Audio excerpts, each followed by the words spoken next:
ಸುಧಮ್ಮ, ಯಾವಾಗ ಬಂದೆ? ಬಾ ಒಳಗೆ. ಶ್ರೀಕೃಷ್ಣ ಮಹಾರಾಜರು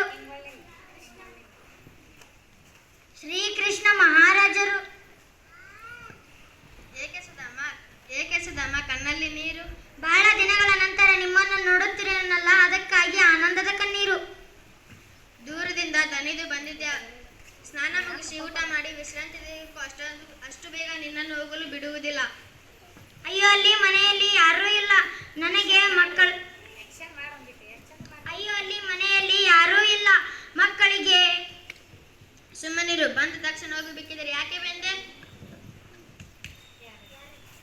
ಯಾರಿಲ್ಲಿ? ಸುಧಾಮನಿಗೆ ವಿಶ್ರಾಂತಿ ವ್ಯವಸ್ಥೆ ಮಾಡಿ, ನನಗೂ ತುರ್ತಿ ಕೆಲಸವಿದೆ, ಅದನ್ನು ಮುಗಿದ ತಕ್ಷಣ ಬಂದು ಬಿಡುವೆ.